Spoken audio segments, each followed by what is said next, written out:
नमस्कार. मी डॉक्टर सुहास मेत्रे.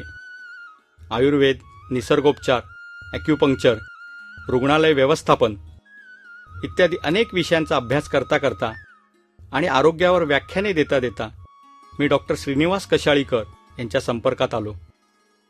त्यांच्या सहवासातून आणि त्यांच्या अनेक पुस्तकांच्या आणि लेखांच्या वाचनातून वैयक्तिक आणि वैश्विक कल्याणाची नवी दिशा, नवे परिमाण, नवचैतन्य व नवसंजीवनी मिळाली. ती इतरांना मिळावी म्हणून त्यांचं पुस्तक, लेख, व्हिडिओज www.superliving.net आणि अनेक 200 वेबसाईटवर उपलब्ध केली. ती जगभरातून रोज 5 ते 10 लाख लोक वाचत आहेत. याचा मला अत्यंत आनंद आहे.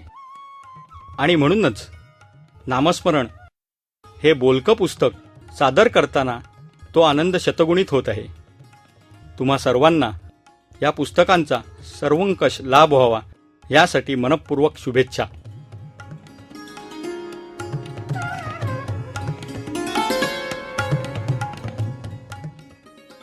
संपूर्ण आरोग्यासाठी नामस्मरण. लेखक डॉक्टर श्रीनिवास जनार्दन कशाळीकर. संकल्पना आणि सहाय्य डॉक्टर सुहास मेत्रे.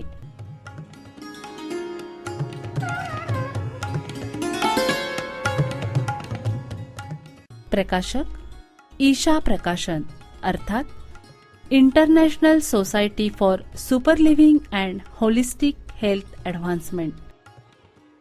संपर्क सौ रेखा मेहत्रे. संपर्क करण्यासाठी phone number 9821268812. Doctor Shrinivas Kashalikar यांची प्रकाशित झालेली इतर पुस्तकं: चैतन्य साधना, कामजीवन, सूर्यशोध, भोवरा, अमेरिकनांच्या अंतरंगात, सहस्त्र नेत्र, संपूर्ण आरोग्यासाठी नामस्मरण, आरोग्याचा आरसा, थकवा घालवा स्फूर्ती मिळवा, वैद्यकीय व्यवसाय, व्यवहार आणि ध्येय, नामस्मरण, मोसमी आजार, सम्यक वैद्य, शांभवी, तणावमुक्तीसाठी उपयुक्त लेख, संपूर्ण तणावमुक्ती आणि समस्यापूर्ती, हितगुज, आरोग्य स्मरण, यशोदय, नवग्रह स्तोत्र, आरोग्यदीप आणि आरोग्य का राजमार्ग हे हिंदी पुस्तक. त्यांची ई-बुक्स अशी आहेत: आनंद शोध, आनंद रहस्य, आनंद प्रचिती आणि सुपर लिव्हिंग. DVD संपूर्ण तणावमुक्ती कृती आणि अनुभव. त्यांची इंग्लिश पुस्तकं अशी आहेत: stress, conceptual stress management, smiling sun, holistic health, health in first chapter of Gita, नामस्मरण, holistic medicine, practical, be successful in examination आणि न्यू स्टडी ऑफ भगवद्गीता.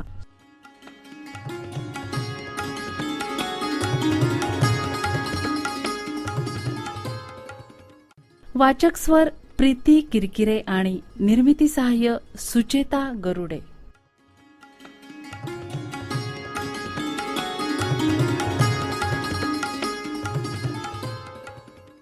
शारीरिक आरोग्य. संपूर्ण आरोग्यालाच सम्यक आरोग्य, एकात्म आरोग्य, सर्वांगीण आरोग्य, परिपूर्ण आरोग्य, सर्वंकष आरोग्य किंवा यथार्थ आरोग्य असंही म्हणता येईल. याचाच शारीरिक आरोग्य हा एक महत्त्वाचा भाग आहे. ज्या शरीरात आपण राहतो ते सुदृढ असणं महत्त्वाचं आहे हे आजकाल बहुतेकांना पटू लागलंय. आबालवृद्धांमध्ये शरीर संवर्धनाविषयी आस्था वाढलेली आहे. मैदानी खेळ, धावणं, चालणं, पोहणं, मल्लखांब याबरोबरच वेटलिफ्टिंग, गिर्यारोहण, कसरत, योगासनं, एरोबिक्स यांचा प्रसार वाढत्या प्रमाणावर होतोय. शारीरिक आरोग्याप्रमाणेच शारीरिक सौंदर्यासाठीही ब्युटी पार्लर्स, मसाज पार्लर्स, सौंदर्य प्रसाधनं, सुंदर कपडे, रंगसंगती यांनाही पुष्कळ महत्त्व प्राप्त झालंय. अशा तऱ्हेचा उत्साह आळसापेक्षा नक्कीच चांगला. बेशिस्त, अविचारीपणा, अस्वच्छता या सगळ्या दुर्गुणांपेक्षा शरीर संवर्धनाची आणि सौंदर्योपासनेची ही लाट शतपट चांगली आहे. परंतु खऱ्या निष्ठेनं आपल्या आत्म्याचं, हृदयस्थ परमेश्वराचं मंदिर जोपासण्यासाठी योग्य मनोभूमिका तयार व्हावी लागते. अन्यथा शरीरम आद्यम खलु धर्मसाधनम याचा पाठपुरावा करता करता आपण उधळ आणि खुळचट होतो. शरीर संवर्धनाचं वेड तयार होतं. ते वेड आपल्या उरावर बसतं. आपल्या शारीरिक वैगुण्याच्या विचारांनीच आपण ग्रासले जातो. आपला आत्मविश्वास कमी होतो. आपण डॉक्टरांच्या मागे लागतो. पैसे उधळतो, रोग विकत घेतो. ब्युटी पार्लर्सचे उंबरे झिजवतो. विचित्र आणि चमत्कारिक फॅशन करून स्वतःचं हसं करून घेतो. जिम्नॅशियममध्ये घाम गाळू लागतो आणि स्नायू दुखापतीनं बेजार होतो. आपल्या वेडाचाच मग आपल्याला गर्व होतो. आमचा हा गर्व आमच्या बोलण्या वागण्यातून डोकावू लागतो. आपलं व्यक्तिमत्व कुरूप आणि विकृत बनतं. स्वतःच्या शरीराची योग्य जोपासना करून ते निरोगी, सुडौल आणि सुंदर ठेवण्यासाठी आपल्या स्वभावातील काही दोष जावे लागतील आणि काही गुण आपल्यात यावे लागतील. आळस, अविचारीपणा, बेशिस्त, ओंगळपणा तसंच सौंदर्यदृष्टी आणि नीटनेटकेपणाचा अभाव हे दुर्गुण हीन स्वार्थामुळे तयार होतात आणि वाढतात. काहीच न करता सगळं मिळवायचं आणि त्यातही स्वतःच्या लहरीनुसार इतरांचं वाईट करायचं ही अशा लोकांची खासियत असते. पण अशा वागणुकीतून रोग आणि बेढपपणा पदरी येतो. व्यक्तिमत्व किळसवाणं बनतं. हे दोष जाण्यासाठी मन मोठं व्हावं लागतं. मनाचा खाऊ म्हणजे नामस्मरण. मन ओढून ताणून मोठं करता येत नाही. घराप्रमाणे मोठं किंवा छोटं बांधताही येत नाही. ज्याप्रमाणे नदी अफाट होते ती मुसळधार पावसामुळे, त्याचप्रमाणे मन मोठं होतं ते ईश्वरी कृपेच्या वर्षावानं.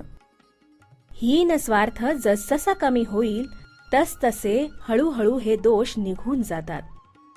हीन स्वार्थ कमी होऊ लागला की ईश्वराची, नामजपाची म्हणजे खऱ्या अर्थानं स्वतःशी तादात्म्य होण्याची आवड आणि गोडी लागते.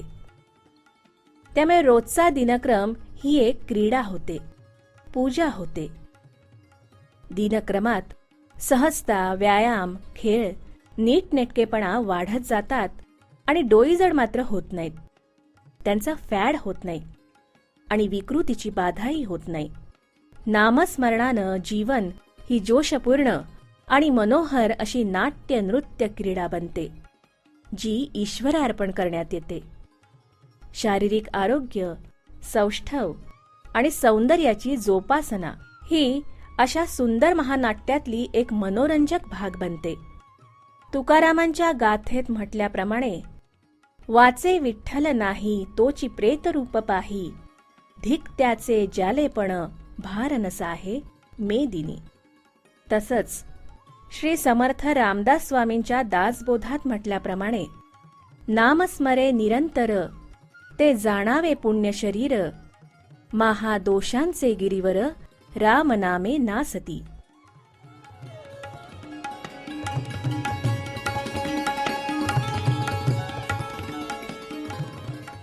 मानसिक आरोग्य. सततची खिन्नता, चिंता, मत्सर, द्वेष, उन्माद, गर्व, दंभ, ढोंग, भीती, व्याकुळता, असहाय्यता, व्यसनाधीनता, हावरटपणा, असमाधान, छळवादीपणा, आणि अतिरेकीपणा म्हणजे कोणत्याही गोष्टीची अतिरेक करण्याची विकृती. उदाहरणार्थ स्वच्छतेचा अतिरेक, खाण्याचा अतिरेक वगैरे वगैरे. अशा मानसिक विकृती समाजामध्ये मोठ्या प्रमाणात आहेत. त्या वाढीला लागण्याची शक्यताही भरपूर आहे.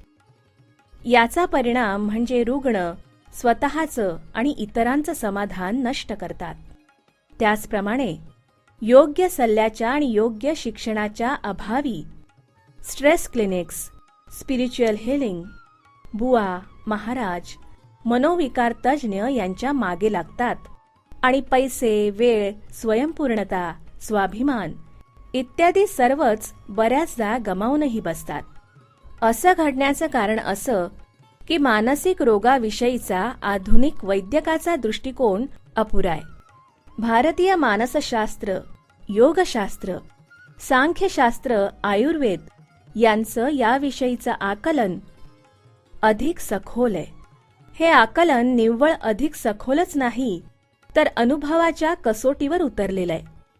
शंकराचार्यांपासून ज्ञानेश्वर, तुकाराम, रामदास, आचार्य विनोबा भावे, स्वातंत्र्यवीर सावरकर, महात्मा गांधी, श्री गोंदवलेकर महाराज अशा महापुरुषांनी, संतांनी या ज्ञानाचा आणि आकलनाचा अनुभव घेऊन मन निरोगी राहण्यासाठी घरातल्या लहान थोर सगळ्यांनीच जप करावा असं अनुमान काढलंय. नामजप किंवा नामस्मरण हा मनोविकृतीचं समूळ उच्चाटन करण्याचा मार्ग आहे. केवळ व्यक्तीच्याच नव्हे तर संपूर्ण विश्वाच्या मनाची विकृती घालवायला वेळ हा लागणारच. अगदी आपण समजतो तेवढा जास्त नसला तरी. त्यामुळे तात्पुरता आराम मिळण्यासाठी तात्पुरता परिणाम करणारी औषधं आणि साधनं वापरली जायला हरकत नाही. त्यांच्यावर संपूर्ण भिस्त न ठेवता ती नामस्मरणावर ठेवली तर आपण आपल्या घरात, मित्रमंडळींमध्ये, नातेवाईकांमध्ये आणि इतरत्र जिथे आणि जशी संधी मिळेल त्याप्रमाणे नामस्मरणाचा प्रचार करू. संपूर्ण समाज नामस्मरणाच्या संगतीनं सर्व काही गोष्टी करू लागला की समाजमन प्रगल्भ होऊ लागेल आणि विकृतींचं उच्चाटन व्हायला सुरुवात होईल. नामाने मनामध्ये असलेल्या विकृती कशा नष्ट होतील किंवा कशा नष्ट होतात याचं उत्तर असं आहे. आपल्या मेंदूच्या काही भागांशी आपले संकल्प निगडित आहेत, काही भागांशी भावना, काही भागांशी सुखदुःखाची जाणीव. आपल्या सुखदुःखांची जाणीव शरीराच्या विविध भागात पोचलेल्या नर्व्ज आणि नर्व्स प्लेक्सिस म्हणजेच नाड्या किंवा चेतातंतू आणि त्यांची जाळी यामध्ये होणाऱ्या संवेदनांशी निगडित आहे. आपलं मन संकल्पांमध्ये बांधलं गेलंय. संकल्प सुखदुःखाच्या आणि क्षुद्र प्रेमद्वेषादी भावनांच्या बंधनात बांधले गेलेत. आपल्या भावना आपल्या शरीरात स्त्रवल्या जाणाऱ्या अंतःस्त्रावी द्रव्यांच्या साखळदंडात बंधत. तसंच त्या ज्ञानेंद्रिय आणि कर्मेंद्रियांच्या बंधनात अडकल्यात. आपली नर्वस सिस्टीम म्हणजे मेंदू आणि चेतासंस्था ही उलट्या अश्वस्थ वृक्षासारखी आहे. भगवद्गीतेच्या 15व्या अध्यायात वर्णन केलेल्या अश्वत्थ वृक्षातून विश्वाचं स्वरूप जसं समजतं तसंच व्यक्तीचंही स्वरूप अधिक स्पष्ट होऊ शकतं. गीतेच्या 18व्या अध्यायात म्हटल्याप्रमाणे जिथून संपूर्ण विश्वाची उत्पत्ती होते तिथे म्हणजे त्या ईश्वरचरणी स्वतःची कर्म अर्पण करून माणूस मोक्ष सिद्धीची प्रगती करतो. गीतेच्या 15व्या अध्यायात म्हटलंय, मनुष्य देहातल्या नर्वस सिस्टीम रूपी अश्वत्थ वृक्षाच्या मुळात जाऊन ते मूळ कापणं म्हणजे क्रमानं इंद्रिय, संवेदना, सुखदुःख, प्रेम, द्वेष, संकल्प यामधून स्वतःला मुक्त करणं. आपण नामजप करू लागलो की हा ऊर्ध्वगामी म्हणजेच वरच्या दिशेने जाणारा प्रवास सुरू होतो.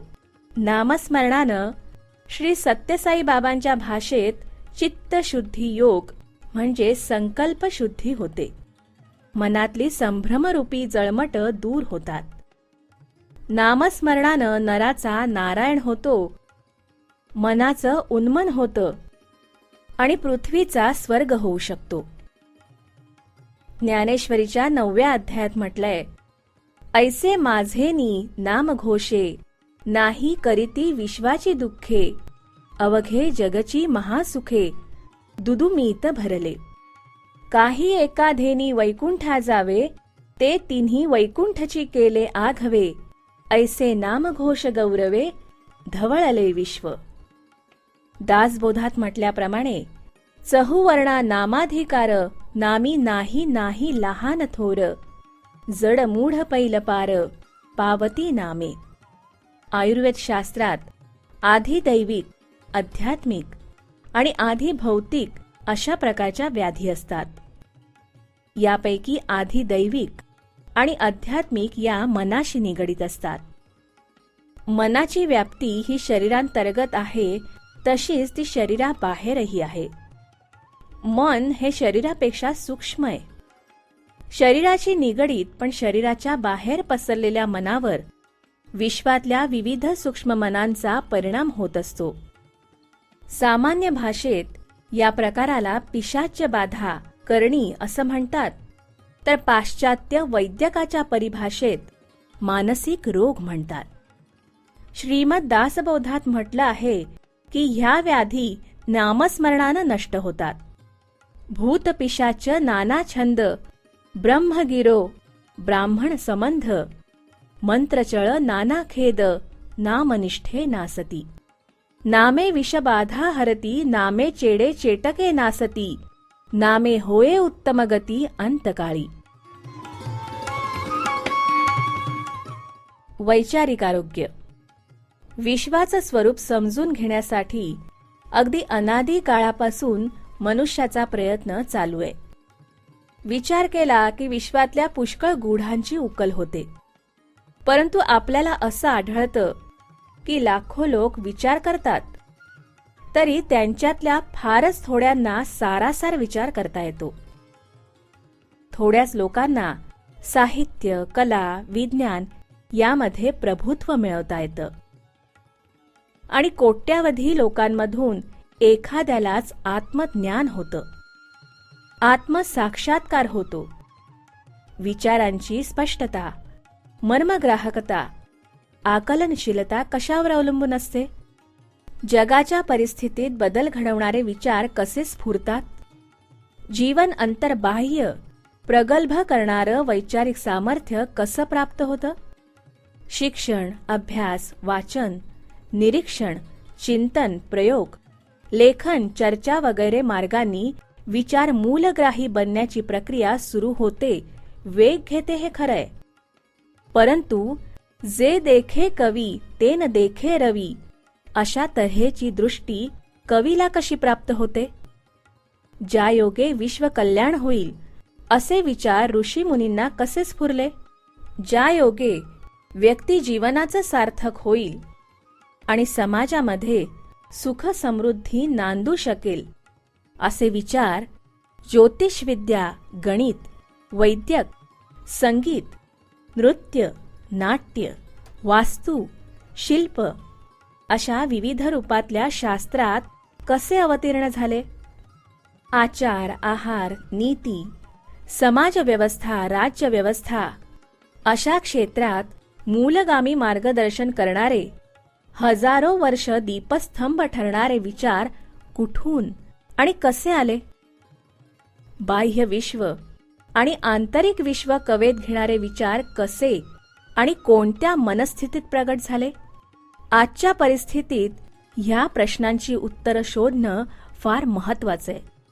जर आपण हा शोध घेतला तर आपल्याला क्षुद्र विचारांच्या दलदलीतून मुक्ती मिळू शकेल. विचारांचं शरीरातल्या मेंदूशी नातं आहे, परंतु ह्या मेंदूवर बाह्य आणि आंतरिक विश्वातल्या शेकडो संवेदना परिणाम करत असतात. लाखो चेतातंतूंच्या द्वारे शरीराच्या पृष्ठभागाकडून आणि आतील अवयवांकडून ह्या संवेदना मेंदूकडे पोहोचतात आणि त्यावर परिणाम करतात. आपण जे खातो, पितो, पाहतो, ऐकतो, बोलतो, भोगतो किंवा त्यागतो त्या सर्वांचा मेंदूवर परिणाम होतो. जाणता अजाणता होणारे हे परिणाम आणि आपल्या मेंदूची मूळ स्थिती म्हणजे त्याची जन्मजात रचना आणि कार्य यांच्या परस्पर प्रभावातून आपलं विचार विश्व बनतं. आपल्या मेंदूमध्ये एक वैशिष्ट्य आहे. ते वैशिष्ट्य असं की येणाऱ्या शेकडो संवेदनांपैकी 90% संवेदनांकडे मेंदू दुर्लक्ष करू शकतो. आपण आपल्या नकळत शिकतो त्याचप्रमाणे दुर्लक्ष करणं आणि विसरणं ह्या प्रक्रियाही महत्त्वाच्या असतात. केवळ पाठ करणं आणि लक्षात ठेवणं नव्हे. आवाजाच्या गजबजाटात झोपलेल्या आईला एरवी जाग येत नाही, पण तिच्या लाडक्या छकुल्याच्या रडण्याच्या आवाजानं मात्र तिला नेमकी जाग येते. हेच मेंदूचं महान वैशिष्ट्य आहे. जगाच्या संस्कृतीत राजयोग, कर्मयोग, भक्तियोग आणि ज्ञानयोग यांचं स्थान अनन्यसाधारण आहे. या सर्वांचं महत्त्व असं की या साऱ्यांचं उद्दिष्ट आपल्याला संवेदनांच्या गदारोळातून आणि त्यांच्या बऱ्या वाईट प्रभावातून बाहेर काढणं हे आहे. ज्याप्रमाणे आईला आपल्या बछड्याचं रडणं नेमकेपणानं जसं ऐकू येतं, त्याचप्रमाणे आपल्यालाही साऱ्या गदारोळावर मात करून सत्य दिसावं आणि जाणवावं हे आहे. आजच्या काळातली परिस्थिती गुंतागुंतीची आहे. इतर साऱ्या बाबींप्रमाणे योग ह्या गोंडस नावाखालीही बाजारबुणगेपणा चाललाय. अशा परिस्थितीत खरा योगी गुरु मिळणं अत्यंत कठीण आहे. त्यामुळे योग, साधना, भक्ती, मोक्ष वगैरे कोणत्याही दिशेला वळलं तरी पदरी निराशा पडण्याची शक्यता आहे. साहजिकच अशावेळी प्रश्न पडतो. तुकारामांच्या गाथेत म्हटल्याप्रमाणे, कलियुगा माझी थोर झाले बंड, नष्ट लोक लंड झाले फार. न धरिती सोय न पुसती कोणा, येते जैसे मना तैसे चाले. सज्जनाचा वारा टेको नेदी द्वारा, ऐसी आपामरा तारी कोण. खरोखरच तुकाराम महाराजांनी म्हटल्याप्रमाणे दुसऱ्याचं नुकसान करणं, लुबाडणं, चोरणं, द्वेष करणं, लुटणं, जुलूम करणं, पिळवणूक करणं, अत्याचार करणं, घाणेरडे डावपे चाखणं, बलात्कार करणं हे गुन्हे मनाच्या विकृती आणि त्यांना मिळालेली तशाच विचारांची साथ यामुळे साध्य होतात. मनाचे हीन आवेग आवरणं शक्य होण्यासाठी समर्थ विचारांची शक्ती आवश्यक आहे. ही शक्ती आपल्याला नामस्मरणानं प्राप्त होते. अभ्यास, वाचन, मनन, निरीक्षण, प्रयोग, लेखन, चर्चा इत्यादींप्रमाणेच सुयोग्य आणि मर्मग्राही आणि दृढ विचार येण्यासाठी द्रष्टा शुद्ध असावा लागतो. द्रष्टा म्हणजे पाहणारा, जाणणारा, विचारांची छाननी करणारा. योग्य विचार पक्के करून आचरणात आणणारा द्रष्टा बनायचं असेल तर नामस्मरणाला पर्याय नाही. श्री ब्रह्मचैतन्य श्री गोंदवलेकर महाराज यांच्या चरित्रात म्हटल्याप्रमाणे, सद्बुद्धी उत्पन्न करण्याचं सामर्थ्य फक्त भगवंताच्या नामातच आहे. आपण रोज उठल्यावर भगवंताचं स्मरण करण्याचा नियम ठेवावा. स्नान वगैरे गोष्टी झाल्या तर कराव्याच, पण त्यांच्या वाचून अडून बसू नये. भगवंताचं स्मरण हे मुख्य आहे.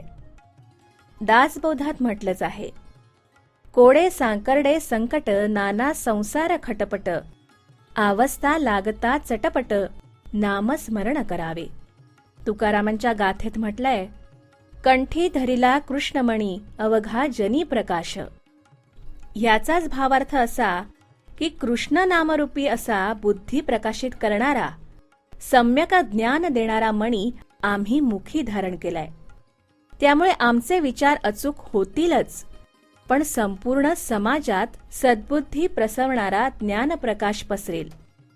ज्ञानप्रकाश पसरला.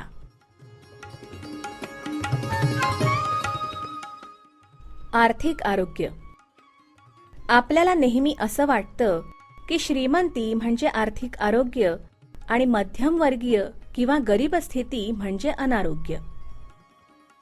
पण आर्थिक आरोग्याचा नीट विचार केला तर असं लक्षात येईल की आपण समाजाला उपयोगी असा उद्योग व्यवसाय करून पैसे मिळवू शकणं आणि असे पैसे आपल्या किंवा आपल्या जवळच्या आणि अवलंबून असलेल्या व्यक्तींच्या उदरनिर्वाहासाठी पुरेसे असणं, तसंच आपल्या रास्त आशा आकांक्षांना मुरड न घालता ते पैसे समाधानकारक पद्धतीनं आपल्याला खर्च करता येणं आणि आयत्या वेळच्या अडचणीसाठी आपल्याला लागणारी रक्कम शिल्लक असणं म्हणजे आर्थिक आरोग्य होय. परंतु हे झालं एका कुटुंबापुरतं किंवा व्यक्तीपुरतं. समाजामध्येही भूकबळी असू नयेत, बेघर असू नयेत, बेकारीत लोक होरपळू नयेत, बकाल वस्तीत जीवन कुजू नये, कोवळ्या बालकांना भीक मागत रस्त्यातून फिरायला लागू नये असं कुणाला वाटणार नाही. त्यामुळे चांगल्या आर्थिक आरोग्याचा फायदा समाजातल्या सर्वच घटकांना होणं महत्वाचं. आपण सर्वसामान्य असलो तर आपल्याला पुष्कळदा आर्थिक चणचण ही अपरिहार्य बाब वाटते. पुष्कळ अंशी ते खरंही आहे. कारण श्रीमंत देशांची आर्थिक नीती, जागतिक बाजारपेठा आणि त्यांची आर्थिक नीती, शस्त्रास्त्र स्पर्धा करण्याचे डावपेच, राष्ट्रीय आर्थिक धोरण आणि शेवटी राज्य आणि स्थानिक स्वराज्य संस्थांची आर्थिक धोरणं या सर्वांचा आपल्या जीवनावर एवढा परिणाम होतो आणि पुष्कळदा त्यात आपली एवढी गळचेपी होते की आपण आर्थिक ओढग्रस्तीनं असहाय्य होतो. परंतु आपण अशा स्थितीत हतबल होता कामा नये. ठेविले अनंते तैसेची राहावे, चित्ती असो द्यावे समाधान. या उक्तीचा अर्थ आपण नीट समजून घेतला तर ते फार उपयुक्त ठरेल. याचा अर्थ असा की आपल्यामध्ये जे सामर्थ्य आहे त्याचा विसर पडू न देता प्रयत्न करणं आणि कधीही आपल्यामध्ये जी कुवत आहे ती वाया न घालवणं. ठेविले अनंते तैसेची राहावे या उक्तीचा अर्थ आळसात राहणं आणि असहाय्यपणे परिस्थिती स्वीकारणं असा मुळीच नव्हे. किंबहुना असा प्रयत्न करताना अधिकाधिक सुयोग्य प्रयत्न करायला शिकणं महत्वाचं आहे. चित्ती असो द्यावे समाधान म्हणजे निराश, खिन्न न होणं. निराशा म्हणजे पतन होय. उत्तम प्रयत्न करत राहणं महत्वाचं आहे. आपण नामस्मरणानं शारीरिक मानसिक आरोग्य कसं जोपासता येतं ते पाहिलंय. त्यामुळे आपण स्वतः नामस्मरण करायला लागलो की सामर्थ्याची आठवण राहते. स्वतःची कुवत, कौशल्य, बुद्धी, कसब, पारंगतता, शहाणपणा, व्यावहारिक ज्ञान यांचा सुयोग्य आणि प्रभावी वापर करण्याची क्षमता येते.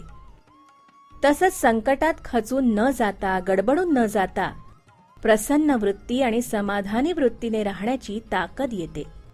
या दोन गुणांनी स्वतःचं आर्थिक आरोग्य सुधारण्याची शक्यता निर्माण होते. परंतु तेवढं पुरेसं नाही. कारण जोपर्यंत जागतिक, राष्ट्रीय, राज्यस्तरीय आणि स्थानिक पातळींवरील आर्थिक धोरणं बदलत नाहीत, लोक कल्याणकारी होत नाहीत, तोपर्यंत आपण योग्य मार्गानं, उत्तम व्यवहारानं धन जोडू शकणं अत्यंत कठीण आहे. त्यामुळे नामस्मरणाचा संदेश आपण सर्वत्र पोहोचवण्यासाठी धडपडलं पाहिजे. आपल्या उत्पन्नाचा 25, 20, 10, 5 किंवा अगदी कमीत कमी 1% तरी आपण नामस्मरणाच्या प्रचारासाठी खर्च करण्याचं निश्चित करायला हवं. असं केलं तर सर्वोच्च सत्ताधाऱ्यांपासून ते गरिबीमध्ये होरपळणाऱ्या, पैशाअभावी रोगांनी पिडलेल्या अशा सर्व स्तरांमध्ये नामस्मरणाचं महत्त्व पसरू शकेल. व्यवहारानं धन जोडण्याची कुवत आणि समाधानी वृत्तीचं सामर्थ्य सगळ्या गोरगरिबांना मिळू लागेल आणि सत्ताधाऱ्यांच्या शारीरिक, मानसिक आणि वैचारिक आरोग्याचा विकास होऊन ते लोककल्याणकारी आर्थिक नीती विकसित करण्यात, ती राबवण्याच्या योजना आखण्यात आणि ती प्रत्यक्ष राबवण्यात यशस्वी होतील. त्यांचं आर्थिक आरोग्यही उत्तम व्यवहार आणि समाधान ह्यांनी परिपूर्ण होऊ शकेल. नामस्मरणाच्या प्रचारामुळे समाजघातकी समाजद्रोही वृत्ती पालटू लागल्यामुळे हे जे घडू लागेल त्याचा परिणाम नोकरशाहीमध्येही दिसू लागेल. चांगल्या आर्थिक योजना आणि त्यांची प्रभावी अंमलबजावणी यांचे परिणाम आर्थिक व्यवहारावर पडू लागतील. नामस्मरण ही विश्वकल्याणाची, समृद्धीची आणि समाधानाची संजीवनी आहे हे कळल्यानं शेकडो धनिक व्यापारी, कारखानदार, दुकानदार आणि व्यावसायिक नामस्मरणामध्ये आणि त्याच्या प्रचारामध्ये समरसून जातील आणि वैयक्तिक आणि सामाजिक आर्थिक आरोग्याचा बहर येईल. एकनाथांनी म्हटल्याप्रमाणे नाम ब्रह्म येणे पुरती सकळ काम, संसाराचा श्रम काही उरो नेदिरे. श्री सिद्धारूढ स्वामी असं म्हणतात की हा काळ भयंकर आहे. पुढे यापेक्षाही तो भयंकर होईल. ह्यावेळी जिकडे तिकडे भगवान नामाचा जप चालू झाला पाहिजे. वैवाहिक आणि कौटुंबिक आरोग्य. आपल्या शारीरिक, मानसिक, वैचारिक आणि आर्थिक आरोग्याचा विचार आपण केला. परंतु गृहस्थाश्रमी लोकांना आणि गृहस्थाश्रमात प्रवेश करू इच्छिणाऱ्यांना नामस्मरण म्हणजे विरक्ती, नैराश्य, टाळकुटेपणा, कर्मदरिद्रीपणा, कंगालपणा ह्यांनी बरबटलेला असा जीवन विचार वाटण्याची शक्यता असते. विशेषतः तारुण्यानं मुसमुसलेल्या आणि अल्लड आणि प्रसंगी हुल्लडबाज अशा तरुण वयात नामजपाचा मार्ग म्हणजे खुळचटपणा वाटण्याची शक्यता असते. पण नामजप म्हणजे स्त्री पुरुष यांच्यातलं प्रेम अमर आणि उदात्ततम बनवण्याचा राजमार्ग आहे. श्री वामन पंडित यांच्या म्हणण्याप्रमाणे अहो जाता येता बसत उठता कार्य करिता, सदा देता घेता वदनी वदता ग्रास गिळिता, घरी दारी शय्येवरी रती सुखाचे अवसरी, समस्तांची लज्जा त्यजुनी भगवत चिंतन करी. नामजपानं आपल्या वृत्तीमधल्या प्रेमाचा ओलावा कमी होत नाही. आपल्या हृदयातले भावबंध तुटून जात नाहीत. आपल्यातली रसिकता कमी होत नाही. नामस्मरणानं कठोरपणा, तुसडेपणा, तुटकेपणा, अरेरावी, उद्धटपणा, बेपर्वाई हे सगळं कमी होतं. नामस्मरणानं मनाचं उन्नयन होतं तेव्हा प्रेमाची आर्द्रता आणि व्यापकता वाढते. भावबंधांना निस्वार्थीपणाची माधुरी येते. नामस्मरणानं रसिकता तरल होते. रसिकतेशी निगडीत अशी पाशवी वृत्ती गळून पडते. रसिकतेत लपलेला रासवटपणा नष्ट होत जातो. नामस्मरणामुळे परस्पर संबंधांमध्ये विष कालवणारा आत्मकेंद्रितपणा, गर्व, आतताईपणा कमी होत जातो. त्याचबरोबर आपल्याबरोबर राहणाऱ्यांच्या सुखदुःखाबद्दल आस्था तयार होते, ती वाढते. नामस्मरणानं रुजूता येते, मार्दव येतं. त्यामुळे शब्द उद्वेगजनक राहत नाहीत, ते हळुवार बनतात.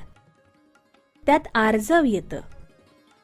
नामस्मरणानं धीटपणा आणि निर्भयता येते. स्पष्ट सुसंवादाची किमया साधते. तसंच अंगी नम्रता बांधते. वागण्यातील आदब, आकर्षितता, सहृदयता विकसित होतात. स्त्री पुरुष हे नातं संपून प्रियकर प्रेयसी वा पती पत्नी बनणाऱ्या प्रत्येकाच्या जीवनवृक्षाला ह्या प्रक्रियेमुळे नवजीवन प्राप्त होतं. याशिवाय नामस्मरणामुळं बुद्धीला जी तरलता येते तिचा फार मोठा फायदा वैवाहिक जीवनात होतो. वैवाहिक जीवनातल्या संघर्षाचं एक मुख्य कारण म्हणजे गैरसमज. नामस्मरणानं आपल्या जोडीदाराच्या अंतरंगात डोकावण्याची सूक्ष्म बुद्धी आणि दृष्टी प्राप्त होते आणि वागणुकीतील विरूपता पचवण्याची ताकद येते. नामस्मरणानं पती-पत्नी संबंधातील अमृतमयी संबंधांची जाण येऊ लागते आणि प्रणयाला लोककल्याणाचं नवं परिमाण प्राप्त होऊ लागतं. कारण नामस्मरणानं व्यक्ती आणि समाज संपूर्णपणे आरोग्य संपन्न होऊ शकतो हे कळायला लागतं. साहजिकच नवरा बायकोंना जोडणारा सगळ्यात बळकट आणि अमर असा नामस्मरणाचा दुवा तयार होतो. दोघांचं दैवत एक, दोघांचं ध्येय एक होतं. नामस्मरण. दोघांचा मार्ग एक होतो. नामस्मरण. दोघांनाही आनंदाचं भरतं येतं, तेही नामस्मरणानं. दोघंही भक्तिभावानं ओतप्रोत भरतात, तेही नामस्मरणानं. दोघंही साजरं करतात, ते नामस्मरण. दोघांसाठीही एकच मिशन उरतं, ते नामस्मरण करण्याचं आणि त्याचा प्रचार करण्याचं. एक मार्ग, एक ध्येय, एक आवड, एक भावना, एक उत्सव, एक मिशन. दोन जीव खरोखरच एकच जीव होतात. शारीरिक तारुण्याच्या बहरात आणि शारीरिक संभोगाच्या क्षणिक उद्दीपनात इतर गोष्टी गौण समजत असणं हे नेहमीच आढळतं. त्यात गैर काहीच नाही. पण तेच पती पत्नी प्रत्येक बाबींवर हळूहळू भयंकर टोकाची भूमिका घ्यायला लागतात. आत्महत्येच्या, घटस्फोटाच्या, कोर्टात जाण्याच्या विचारांनी पछाडले जाऊ लागतात. मुलांच्यावर स्वतःची कटुता लादू लागतात. एकमेकांचंच नव्हे तर मुलाबाळांचं, सासू सासऱ्यांचं, भावंडांचं, आई वडिलांचं, जवळच्या नातेवाईकांचं जीवन असह्य करतात.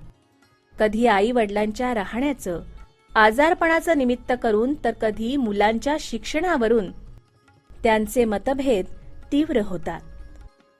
कधी पत्नीच्या आवडी पतीला नावडत्या होतात, तर कधी पत्नीला पतीचे मित्र आवडत नाहीत. कधी पत्नी गरिबीचा सल ऊर पिटून प्रगट करते, तर कधी पती हुंड्यासाठी पत्नीचं जीवन नासवून टाकतो. कोणत्याच बाबतीत एकमत नसताना कधी लोक लज्जेस्तव ती दोघं एकत्र राहतात, तर कधी पोराबाळांचा विचार करून स्वतःचं मन मारून तडजोड करतात. पण काही वेळा विकोपाला गेलेले मतभेद पती पत्नीला एकमेकांपासून दूर करतात, वेगळं पाडतात वा घटस्फोटित करतात. क्वचित आत्महत्या घडते, हुंडाबळी होतात. मुलं आईबापांच्या वात्सल्याला पारखी होतात. नामस्मरणासारखं ध्येय नाही आणि त्याच्यासारखा मार्ग नाही. नामस्मरणानं सर्व मतभेद, सर्व आवडीनिवडी, सर्व स्वप्न, सर्व मनोरथ एका आनंद सूर्यात विरून जातात आणि पती पत्नी आणि कुटुंबाचं जीवन भरून जातं ते आनंद प्रकाशानं, प्रेम प्रकाशानं. त्याचा प्रभाव एवढा की आजूबाजूच्या सर्वांच्या जीवनात देखील वसंतागमन होतं. नामस्मरणानं स्वप्नातही नसेल अशा प्रेमानुभूतीची प्राप्ती होते आणि प्रत्येक क्षण अजरामर आणि अमृतमय बनतो. भगवान व्यासांनी म्हटल्याप्रमाणे हरे नार्म हरेर्नामैव केवलम कुलो नास्त्येव नास्त्येव नास्त्येव गतिरन्यथा. म्हणजेच कलियुगामध्ये कल्याणासाठी हरिनामा व्यतिरिक्त अन्य पर्याय नाही हे त्रिवार सत्य आहे.